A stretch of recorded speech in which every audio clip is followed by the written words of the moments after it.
안녕하세요. 저는 60대 중반의 여성입니다. 악연도 인연이라는 말이 있죠. 어떤 때에는 마치 누군가 설계해 놓은 것처럼 얽힌 것이 인연이기도 하고요. 그 인연의 장난으로 저는 아주 특별한 경험을 했습니다. 먼저 세상을 떠난 남편으로 인해 생긴 경험이었죠. 제 남편은 평생 교단에서 아이들을 가르치며 살았던 사람이었어요. 남편은 단순히 가르치는 사람이 아니라 아이들의 삶을 함께 살아가는 사람이었죠. 교실 문을 열고 들어설 때면 늘 먼저 아이들의 얼굴을 살피며 농담을 건네곤 했다고 하더라고요. 덕분에 분위기는 언제나 금세 부드러워졌고 마음이 닫혀있던 아이들도 조금씩 웃음을 보이기 시작했답니다. 날이 매섭게 추운 겨울의 어느 날이었습니다.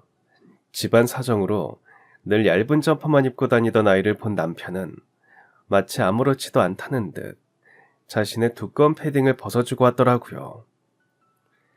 그러고는 그 겨울을 남편은 가디건과 봄, 가을 점퍼로만 보냈습니다. 자신은 그렇게만 입고 다녀도 괜찮다면서 말이에요.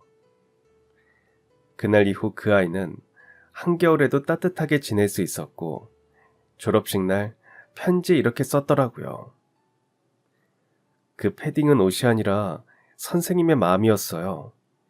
덕분에 제 겨울이 따뜻했습니다. 정말 감사합니다. 그 편지를 저에게 내어 보이며 자랑스러워하던 남편의 얼굴은 참 행복해 보였습니다. 학생이 자신의 마음을 알아줄 정도로 잘 자라서 기쁘다고 하면서 좋아했죠. 남편은 학생들이 즐거워하고 깨달음을 얻는 것을 바라보며 진심으로 기뻐하는 그런 교사였어요. 문제를 많이 일으키던 아이에게도 남편은 단 한 번도 화를 내지 않았습니다. 오히려 조용히 불러 다독일 뿐이었어요. 넌 사실 누구보다 마음이 여려서 그러는 거지? 난 네가 좋은 아이인 걸 안다.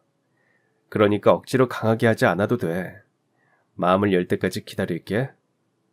그 말을 들은 아이는 울먹이며 고개를 끄덕였고 이후로는 놀라울 만큼 생활 태도와 수업에 참여하는 모습이 달라졌다고 하더라고요.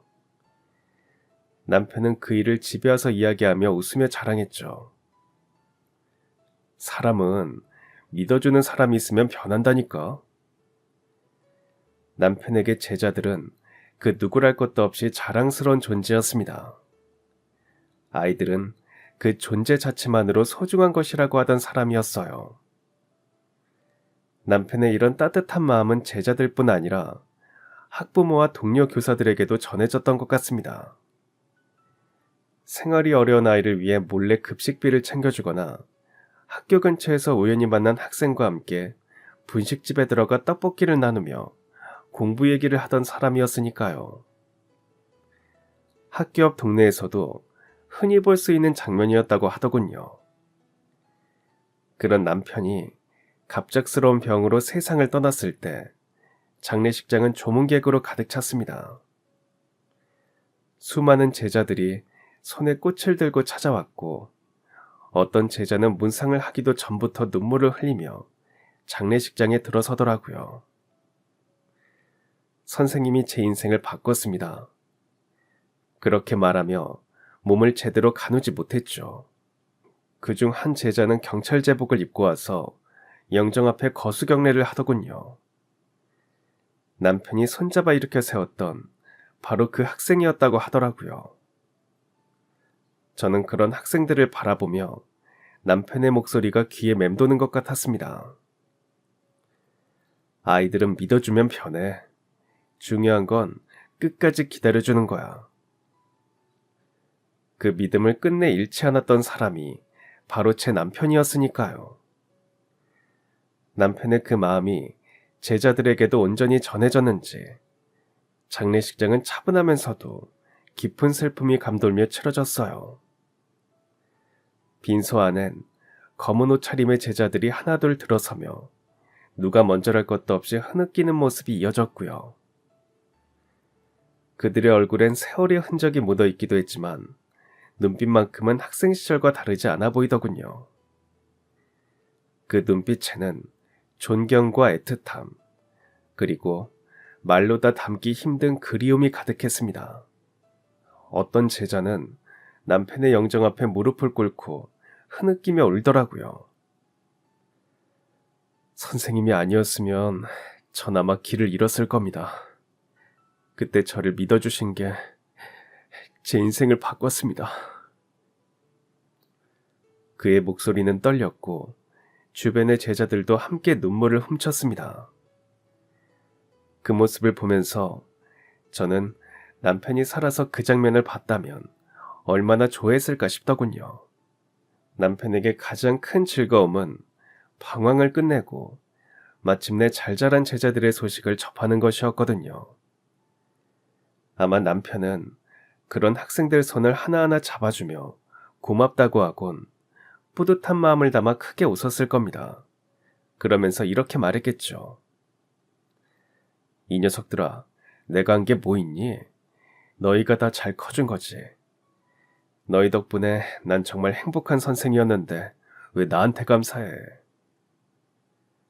또 다른 제자는 상주인 저의 손을 꼭 잡으며 말했습니다. 선생님께선 저희에게 단순히 공부만 가르쳐 주신 게 아니었어요. 어떻게 사람답게 살아야 하는지, 끝까지 포기하지 않는 게 무엇인지 몸소 보여주셨죠. 그 은혜를 어떻게 갚을 수 있을지 모르겠습니다. 저는 그런 제자들에게 고개를 숙이며 감사하다고 할 뿐이었죠. 조문은 제자들은 남편과의 추억을 나누며 한참 동안 빈소를 지켜주었습니다.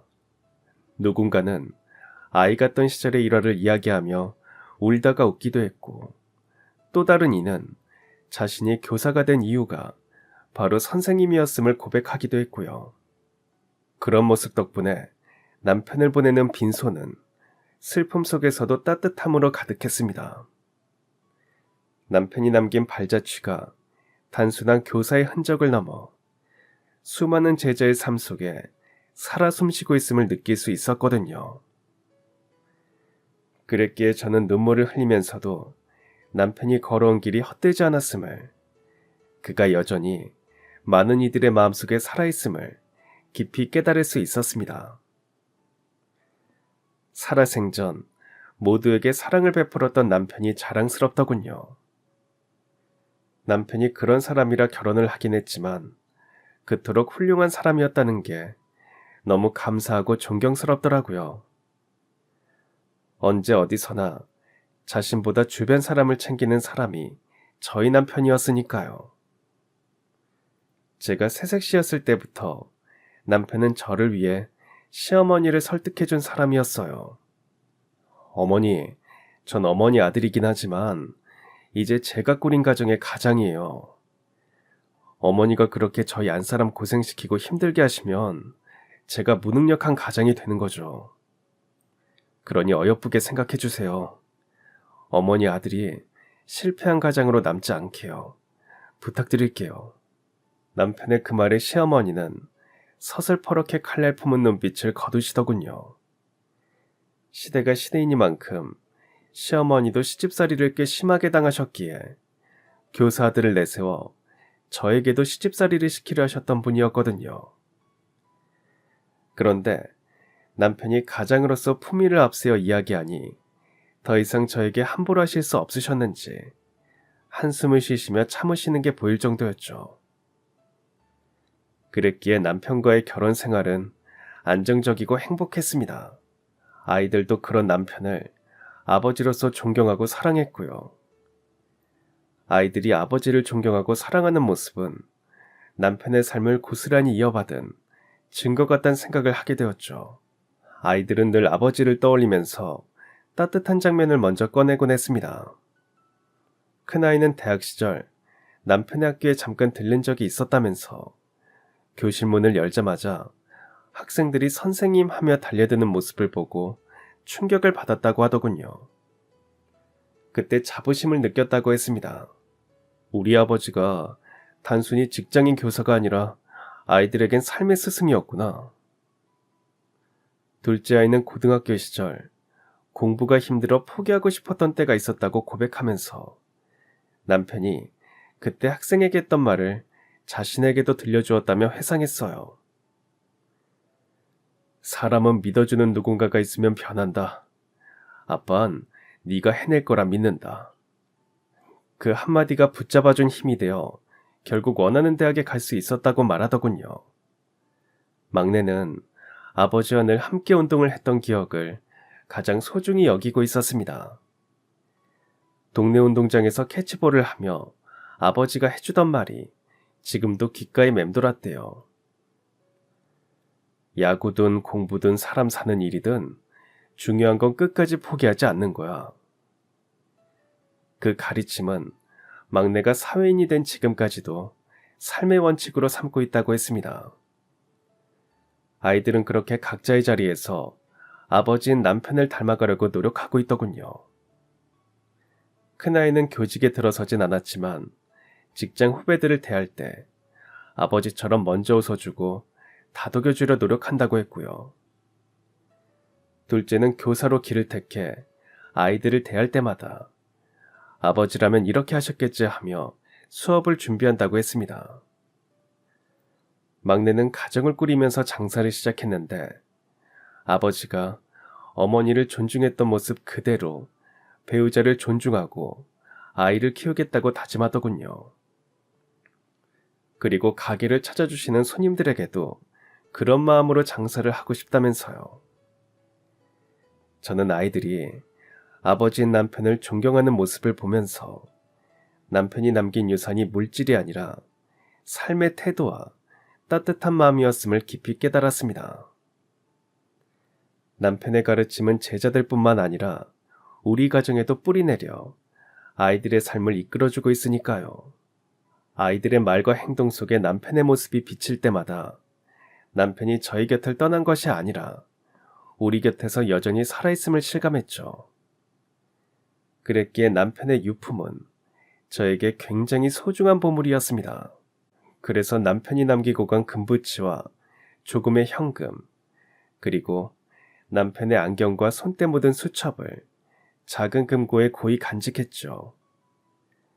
그것은 단순한 물건이 아니라 남편의 삶과 정신이 담긴 보물이었으니까요. 일부러 남편의 유품만 보관하고 싶어 금고를 구입했고 남편의 생일로 비밀번호를 설정해두어 남편이 그리울 때면 꺼내보곤 했습니다. 아이들에게도 그 금고는 아버지를 대신할 정도로 소중했어요. 작은 금고는 집안 한쪽 햇살이 잘 드는 서재 벽장 옆에 자리를 잡고 있었죠. 남편의 생일로 설정해둔 비밀번호를 누를 때마다 띠릭하고 열리는 소리가 마치 남편의 숨결을 다시 불러오는 것 같더군요. 아내는 반짝이지 않은 금붙이 몇 점, 오래된 안경, 손때 묻은 수첩, 그리고 작은 봉투에 담긴 현금이 가지런히 놓여있을 뿐이었지만 말이죠. 그러나 그것은 단순한 물건이 아니었습니다. 저희 가족에겐 살아있는 기억이자 마음의 등불이었죠. 아이들도 마음적으로 힘든 일이 있을 때마다 찾아와 남편에게 말을 걸곤 했습니다. 어떤 날엔 큰아이가 금고 앞에 앉아 아버지의 수첩을 펼쳐보며 조용히 속삭이더군요. 아버지가 적으신 글씨체만 봐도 마음이 놓여요. 여기 메모한 문장들 전부 학생들 얘기네요. 정말 끝까지 제자들 걱정만 하셨네요. 아버지 그 마음이 얼마나 귀한 마음인지 알겠어요. 저는 아이들을 가르치진 않지만 회사에서 아버지처럼 해보려고요. 그렇게 말하더니 미소를 지으며 아버지의 자취를 더듬는 시간을 갖더군요. 어떤 날엔 둘째가 찾아와 남편의 안경을 손에 들고 오래 바라보다가 안경 아래 비친 자신의 얼굴을 보면서 말했습니다. 아버지가 날 이렇게 바라보셨지. 다정한 그 눈빛을 잊을 수가 없네. 이 안경 너머로 항상 따뜻하게 웃으시던 그 눈빛이 위로가 되곤 했는데. 아버지, 저도 교사해보니까 아버지가 얼마나 대단하신지 알겠어요.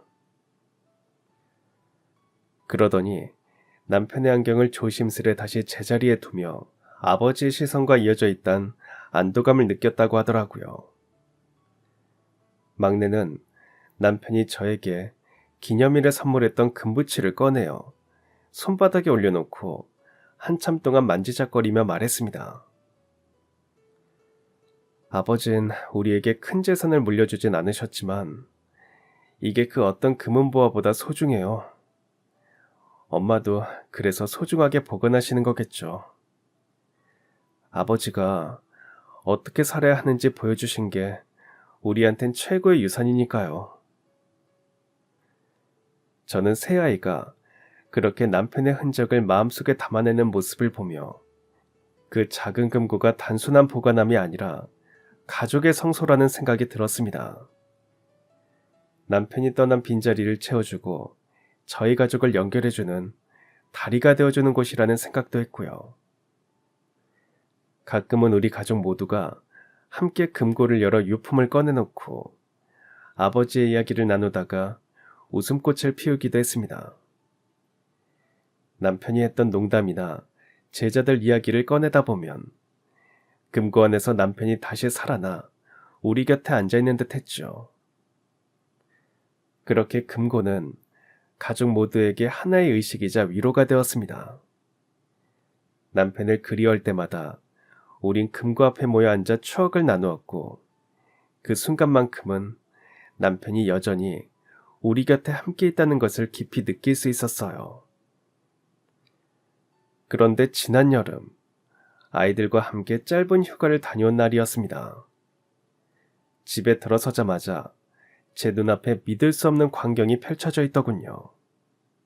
대문을 열고 들어서자마자 보이는 현관문은 억지로 뜯겨 있었고 서재 구석에 단단히 자리를 지키고 있던 금고가 흔적도 없이 사라졌더라고요. 그 순간 다리가 풀려 그대로 주저앉았고 눈물이 쏟아져 내렸습니다. 그 금고에는 단순히 금붙이 몇 점이나 현금 몇 장만 들어있던 게 아니었으니까요. 제 남편의 흔적, 그가 남긴 삶의 무게가 고스란히 담겨있던 작은 공간이었기 때문이었죠.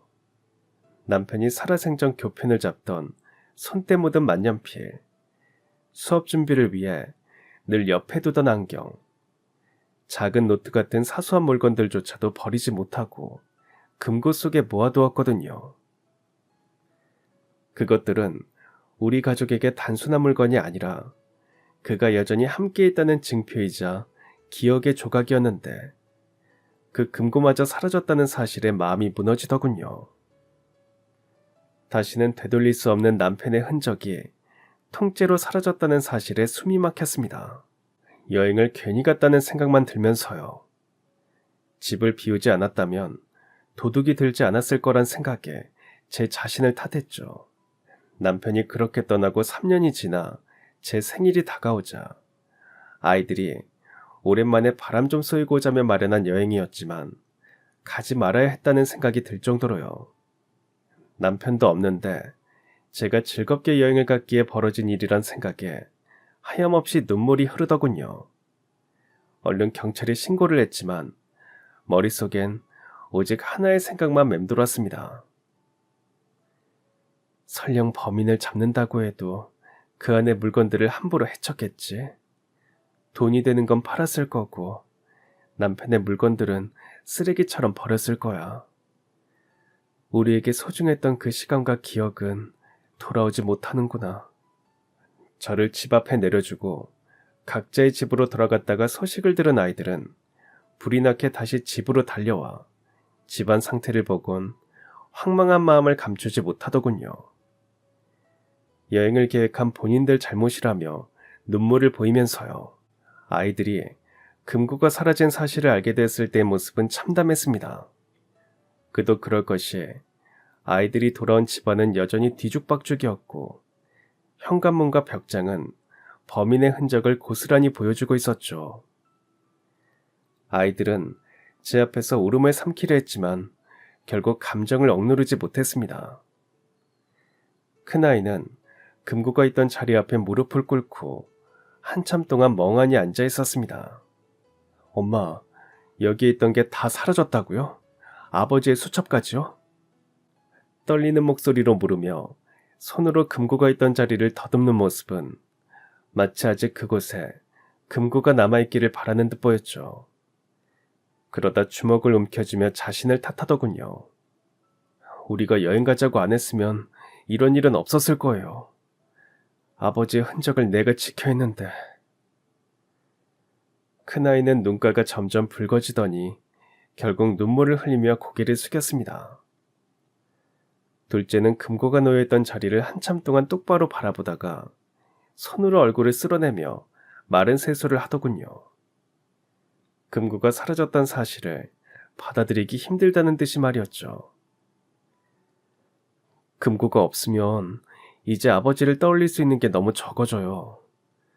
엄마, 그 안에 있던 아버지 안경은 제 눈에 아버지의 눈빛을 다시 보여주는 유일한 창문이었는데 이제 그마저도 없어요. 그러더니 둘째는 어깨를 떨며 오랫동안 울었습니다.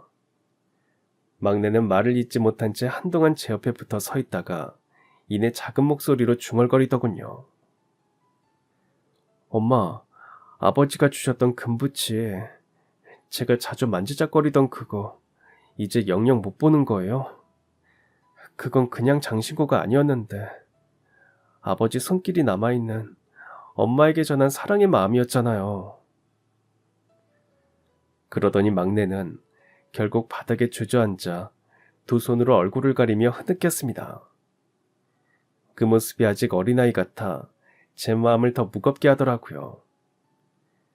아이들은 서로를 안아주면서도 자신들이 여행을 제안한 것을 후회하며 스스로를 책망하는 모습이 마음 아팠어요. 엄마 죄송해요. 우리가 엄마를 즐겁게 해드리려고 했던 건데 오히려 아버지의 보물을 잃게 만들었어요. 아이들의 눈빛 속엔 단순한 슬픔이 아니라 깊은 죄책감이 자리하고 있었습니다.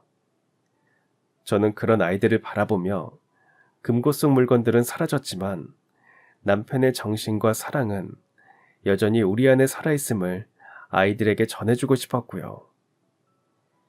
하지만 제 입술은 떨려 제대로 말이 나오지 않았습니다. 저 역시도 그 상실감이 너무 컸거든요. 결국 아이들과 함께 울음을 터뜨렸습니다. 비록 금고는 사라졌지만 그 앞에서 우리 가족은 다시금 하나가 되었다는 사실을 알고 있으면서도 아무 말도 못하고 울기만 하고 있었죠. 그런데 며칠 후 담당 형사가 전화를 걸어 기적 같은 소식을 전해왔습니다. 김성자님, 범인이 자수했습니다. 다행히 물건은 그대로 다 있는 것 같아요. 그런데 꼭 김성자님을 만나고 싶다고 합니다. 용서를 빌고 싶다는데요. 순간 귀를 의심했습니다. 범인이 자수를 했다고? 그리고 날 만나고 싶다고? 물건도 그대로라고? 집에 문을 뜯을 만큼 대범한 도둑이 저를 보고 싶다는 말에 겁이 나서 조금 망설였지만 결국 저는 경찰서를 찾았습니다. 일단 남편의 유품이 정말 그대로 있는지 확인도 해야 했고 도대체 어떤 사람이기에 남의 집 문을 따고 들어올 수 있었는지 궁금했거든요. 아이들에겐 일단 말하지 않고 혼자 경찰서로 향했습니다. 괜히 우르르 몰려가면 서로 감정이 격앙되어 안 좋을 것 같아서요. 범인의 얼굴을 보면 무슨 말부터 해야 하나 단어를 고르고 골랐지만 어떤 말을 해야 할지 정하지 못한 채 경찰서에 들어섰습니다. 담당 부서를 찾아 문에 들어서며 형사님 이름이 적힌 책상 앞으로 다가가 제 이름을 말했더니 기다리셨다는 듯 일어서시더군요. 오셨어요. 저도 형사생활 20년 만에 이런 경우는 처음입니다.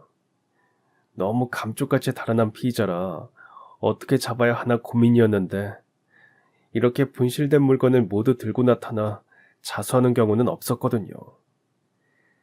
피의자가 금고문을 따느라 금고는 손상을 입긴 했지만 물건은 그대로예요.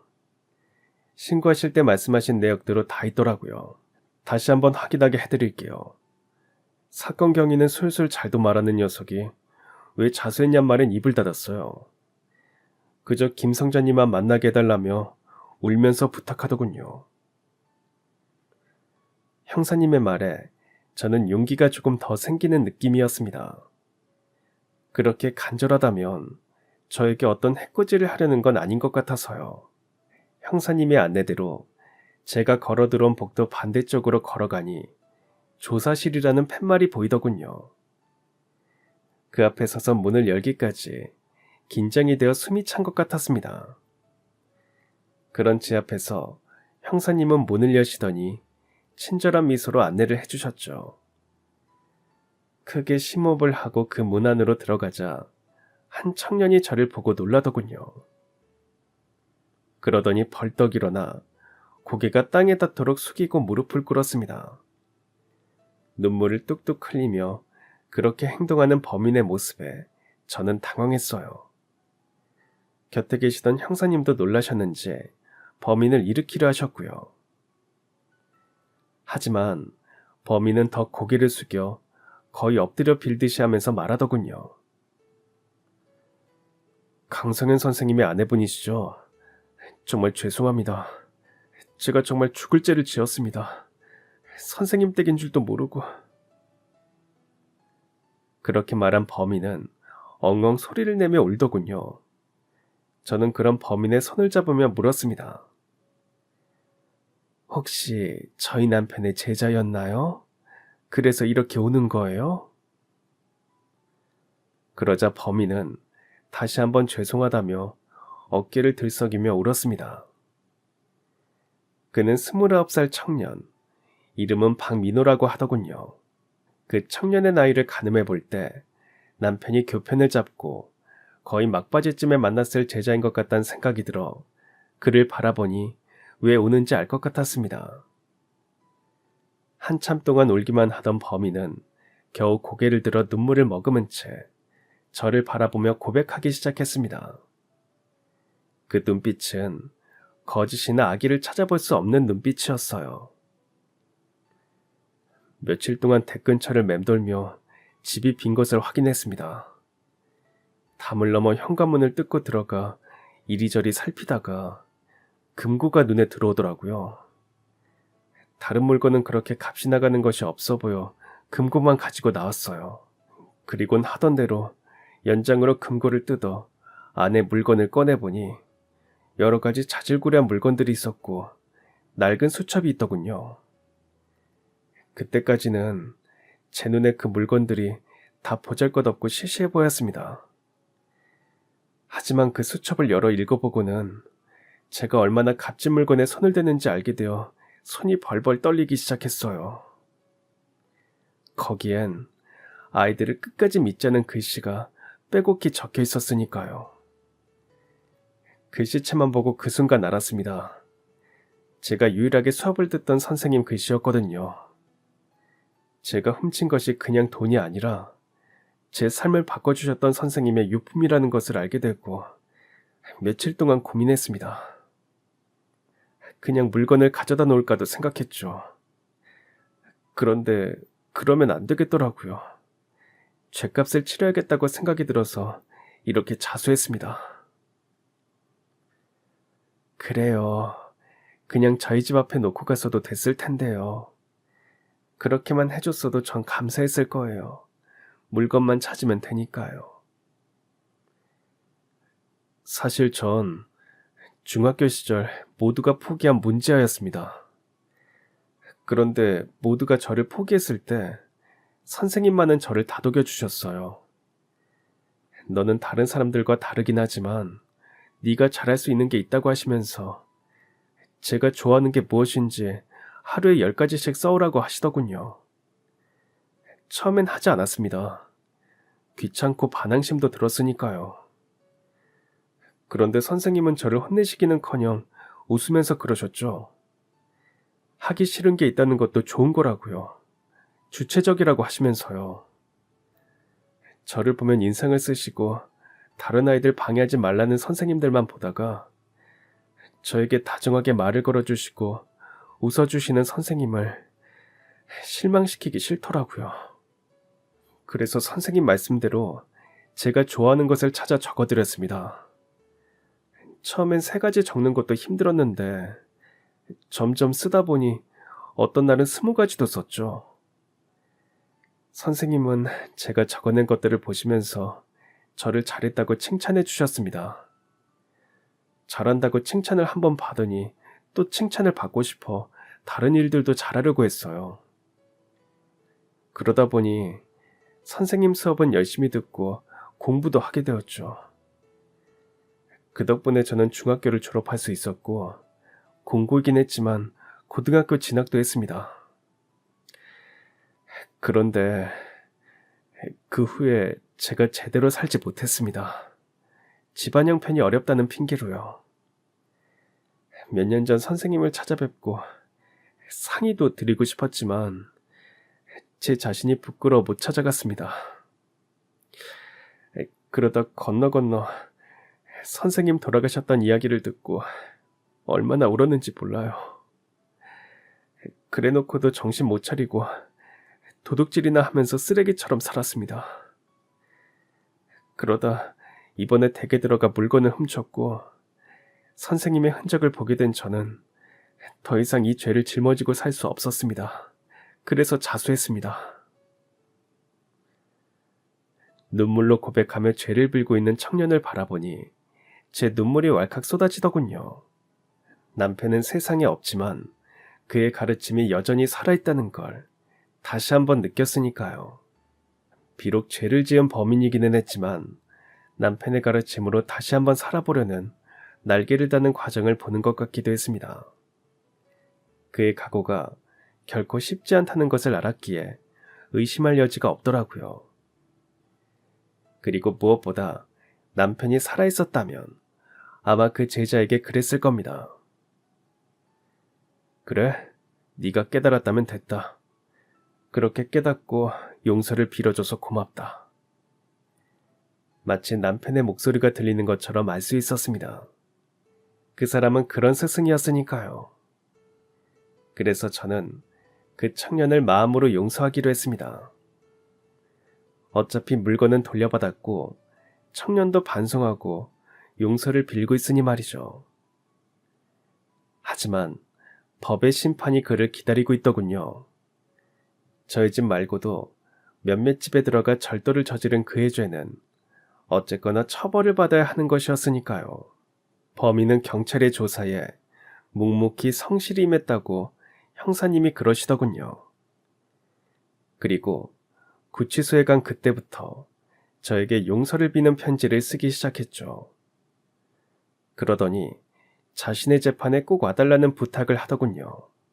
제가 판결을 받는 모습을 봐주면 더 고통스럽게 받아들일 것 같다면서요.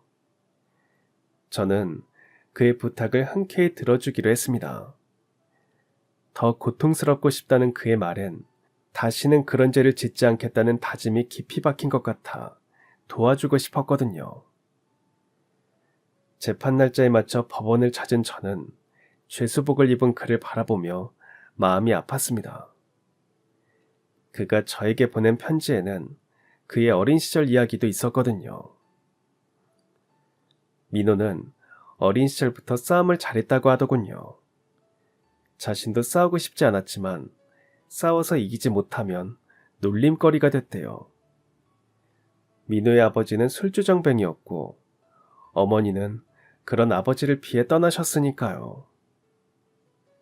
할머니가 시장에서 장사해 민호와 아버지를 먹여 살리셨기에 형편이 넉넉지 않다 보니 동네에서도 학교에서도 제일 가난했답니다. 그런 민호를 아이들과 그 아이들 엄마들은 탐탁지 않아 했고 무시했대요. 무시만 했다면 민호는 싸우지 않았을 거래요. 더럽고 냄새나는 거지라 하면서 할머니까지 욕하는 소리를 듣고는 더 이상은 참지 못하고 덤볐던 게 첫싸움이었답니다. 시장에서 좌판을 펴놓고 고생하시는 할머니를 욕하는 소리는 도저히 듣기 싫어서 이를 악물고 싸워서 이겼고요. 싸움에서 이기면 다시는 할머니 욕을 하지 않을 거라는 기대가 있었기에 그 싸움에 질 수 없었고 끝까지 싸웠기에 이길 수 있었다고 했습니다. 그렇게 시작된 싸움은 몇 번이고 반복됐고 계속 이겼답니다. 그러다 보니 동네에서 힘 좀 쓴다는 형들에게 불려갔고 몰려다니기 시작했죠. 학생의 신분으로 하면 안 되는 것들을 하기 시작했고 밤이 늦도록 몰려다녔대요. 자연스럽게 학교에선 잠을 자기 바빴고 점점 더 문제아가 되었답니다. 그때는 그게 편했고 다른 아이들도 함부로 대하지 못하는 모습이 오히려 우쭐하고 기분이 괜찮았다고 하더군요.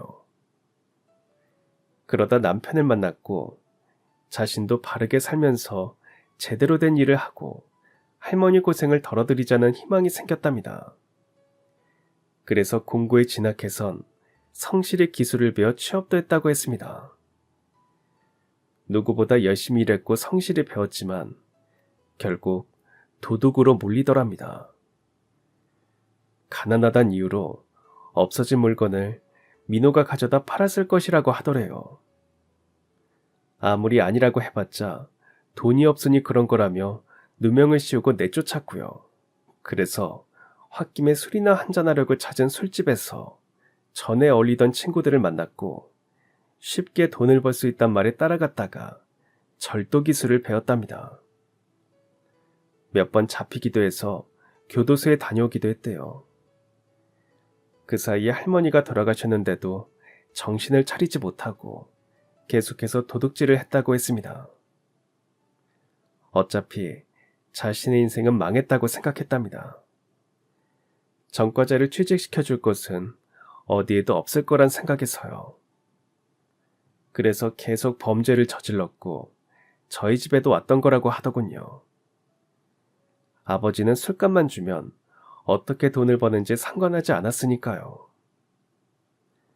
그런데 저희 집에서 훔쳐나간 금고 안에서 남편의 유품을 보곤 더 이상 이렇게 살 순 없다고 다짐했답니다. 자수를 하고 죗값을 제대로 치르고 나면 무슨 일을 하건 간에 제대로 살고 싶다고 쓰인 편지를 보고 나니 민호가 안쓰럽더군요. 재판정에서 판사는 범죄의 무게를 짚으면서도 자수와 참회를 감안해 주셨습니다. 저는 검사의 요청대로 증언대에 올라 단호하게 말했죠. 민호야, 죗값은 반드시 치러야 한다. 선생님도 그러기를 바라실 거야. 내 남편이 평생 믿고 기다렸던 제자로서 선생님을 배신하지 않기를 바란다. 깊이 반성하고 있고 자수를 먼저 할 정도로 넌 가능성이 있어. 민호 인생은 아직 끝나지 않았다는 걸 너도 알고 있지? 제 말에 민호는 법정 한가운데서 무너지듯 주저앉더니 울더군요. 그 모습에 검사와 판사 모두 형량을 내리면서도 마음 아파하셨습니다. 시간이 흘러 민호는 교도소에서 모범수로 지낸다고 편지를 보냈어요. 저는 그 편지에 한 번도 빠짐없이 답장했고 가끔 면회도 가서 얼굴도 보고 교도소에서 쓰라고 영치금도 넣어주었죠. 그런 저에게 민호는 염치가 없다며 울더군요. 그러더니 모범수 감형을 받아 가석방 허가를 받고 형량보다 조금 일찍 출소했습니다. 저는 그 앞에 가서 두부를 먹이며 말했죠. 민호야, 다시는 두부를 이렇게 먹는 일은 하지 않는 거야. 알았지? 제 말에 민호는 고개를 끄덕이며 눈물을 닦더군요. 저는 그런 민호를 데리고 저희 막내가 운영하는 식당으로 향했습니다. 출소한 민호를 제 아들이 운영하는 가게에서 일을 시키려고요. 사실 막내 아들은 처음에 민호를 데리고 오는 것을 반대하더군요. 어머니, 절도 전과자가 어떻게 손님을 상대합니까? 막내야, 네 아버지가 평생 믿었던 것이 무엇이었는지 잊었니? 사람은 믿음을 주면 변한다는 것 아니었니? 그 아이는 이제 달라졌어. 그게 너희 아버지가 그 아이에게 마지막으로 하신 가르침이었다고 생각한다. 그래서 난 그 아이를 믿고 있어. 너희 아버지도 그렇게 믿으셨을 거야. 그 믿음을 이어가는 것이 네 아버지를 기리는 길이라는 거 알잖아. 그런 아이에게 기회를 주는 게 당연하다고 생각하고.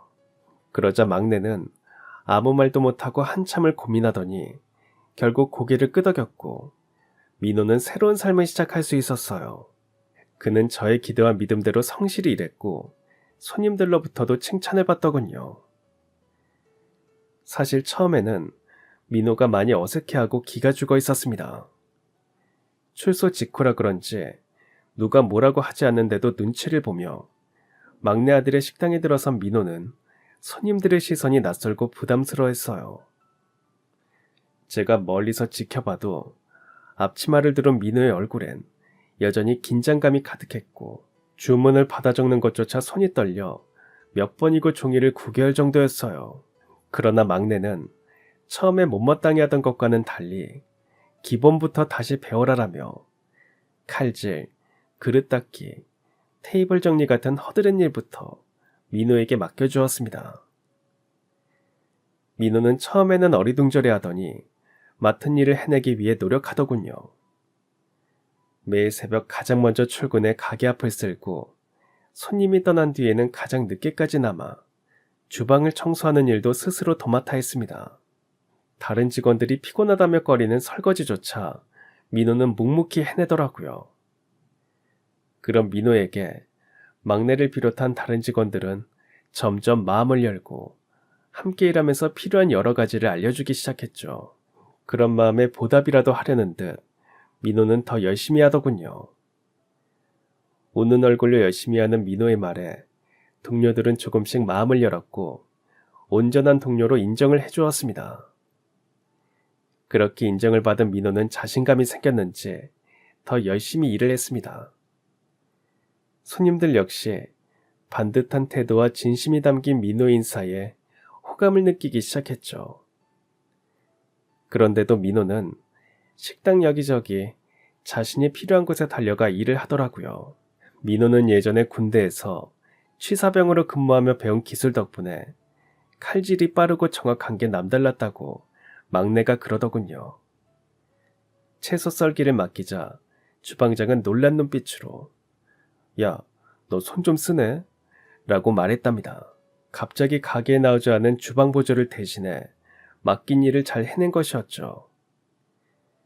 이후로 민호는 주방 보조에서 점차 중요한 요리 준비를 맡게 되었고 특히 국밥과 전골의 재료 손질은 그가 아니면 안 될 정도가 되었습니다. 민호는 주방을 벗어난 자리에선 손님이 들어오면 허리를 깊이 숙여 인사했고 테이블을 돌며 필요한 것이 없는지 항상 살피기도 할 정도로 여유가 생겼습니다. 할머니 손님이 오면 젓가락을 먼저 챙겨드리고 아이 손님에게는 작은 접시를 내주는 세심한 배려 속에서도 그 여유가 보이더군요. 그러다 보니 민호를 지켜본 직원들도 민호를 좋아하기 시작했고 손님들 또한 민호가 안 보이면 찾을 정도로 좋아했습니다. 어느 날엔 단골 손님 한 분이 사장님 막내 아들에게 조용히 말할 정도였죠. "이젠 저 청년 없으면 가게 분위기가 달라질 거예요. 어디서 저런 직원을 뽑았어요? 아주 성실하고 따뜻한 직원이네요. 사장님, 아주 복 받으셨어요." 그렇게 몇 년이 지나자 민호는 막내 가게에서 핵심 인력이 되었습니다. 손님 응대, 주방 보조, 재료 손질, 청소까지 빈틈없이 챙기는 그의 존재는 직원들과 손님 모두에게 인정받았죠. 막내 아들도 더 이상 불만을 말하지 않았습니다. 오히려 가족들에게 이렇게 말했죠. "어머니 말씀대로였어. 민호 없으면 가게가 안 돌아간다니까." 민호는 이제 단순히 식당에서 일하는 청년이 아니라 식당의 분위기를 따뜻하게 만들고 직원들에게 모범이 되는 없어서는 안 되는 존재로 자리 잡은 게 확실했습니다. 그러다 보니 민호의 얼굴엔 두려움 대신 희망이 자리 잡았고 손님들의 칭찬은 그의 삶을 다시 세워가는 원동력이 되어주었죠. 민호는 그렇게 성실히 번 돈으로 아버지가 치료를 받으실 수 있게 하더니 작은 방을 구해 함께 지내며 아버지를 돌보기 시작했습니다. 처음엔 아버지가 차도가 없는 것 같다며 힘들어했지만 아버지에게도 민호의 진심이 전달됐는지 차츰 차도를 보이더군요. 그런 민호에게 저는 항상 웃으며 응원을 해줬습니다. 비록 남편만큼은 할 수 없겠지만 민호에게 힘이 되어주고 싶었거든요. 어찌됐건 저와의 인연이 닿았으니 할 수 있는 만큼 기댈 수 있게 말이죠. 민호는 제 마음을 알기라도 하는 듯 최선을 다해 일하는 모습을 보여주었고요. 그러더니 어느 날 직접 만들었다면서 작은 상자를 내밀더군요. 그 안엔 멋지게 조각된 나무 책갈피와 짧은 편지가 들어있었습니다. 사모님께 꼭 드리고 싶었습니다. 정말 감사합니다. 전 이제 다시는 잘못된 길로 가지 않겠습니다. 정말 열심히 살게요. 남은 인생은 선생님께서 남기신 믿음을 지키며 살겠습니다. 저를 믿어주시고 기회를 주셔서 감사합니다. 그날 저는 흐르는 눈물을 감출 수 없었습니다. 남편의 가르침이 한 제자를 구했고 그 가르침은 지금도 살아 숨쉬고 있음을 제 눈으로 직접 확인했기 때문이었죠. 죄는 법의 심판을 받았고 선은 믿음을 통해 되살아나 새로운 인생을 살게 했습니다. 그런 민호를 바라보며 저는 남편의 가르침이 옳았다는 걸 확신할 수 있다는 것만으로 기쁜 일이었죠. 사람을 바꾸는 것은 돈도 형벌도 아닌 끝까지 믿어주는 한 사람의 마음이라는 것이 증명되었으니까요. 남편이 세상을 떠난 후 저는 때때로 그 빈자리를 감당하지 못해 힘들었습니다. 그러나 남편이 남긴 제자들과의 인연, 그리고 민호 같은 아이들의 변화 속에서 그의 삶과 가르침이 여전히 살아있다는 것을 확인할 수 있었죠. 작은 금고에 담겨있던 유품은 사라졌지만 남편의 정신은 사라지지 않았습니다. 그 정신은 아이들에게 전해졌고 또 다른 제자에게 이어져 삶을 다시 일으키는 힘이 되었죠. 믿음은 누군가의 삶을 바꿉니다. 남편이 아이들을 끝까지 믿어주었던 것처럼 저 또한 민호를 믿었고 그 믿음은 절망 속에 있던 청년에게 새로운 날개를 달아주었습니다. 우리가 맺는 인연은 때때로 예상치 못한 아픔과 상실을 동반하기도 합니다. 그러나 그 인연 안에서 서로를 끝까지 믿어줄 때 그것은 고통이 아니라 새로운 희망의 시작이 될 수 있음을 저는 배웠습니다. 남편이 늘 하던 말이 떠오릅니다. 사람은 믿어주는 한 사람이 있으면 변한다. 인연이란 그 믿음을 끝까지 지켜주는 거야. 이제 확실히 저는 압니다. 남편이 남긴 진짜 유산은 가르침도 물건도 아닌 그 믿음의 마음이었음을요. 그리고 그 믿음이 이어지는 한 남편과의 인연도 그의 제자들과의 인연도 결코 끝나지 않을 것입니다. 그러니 여러분들도 누군가를 믿어주시고 기다려주세요. 그것만으로도 그 믿음과 기다림에 부응하려는 희망이 싹틀 테니까요. 그러다 보면 더 행복한 오늘이 매일 시작되지 않을까요? 그럼 지금까지 사연 들어주셔서 감사합니다. 사연이 재밌으셨다면 구독과 좋아요 부탁드려요. 감사합니다. 안녕히 계세요.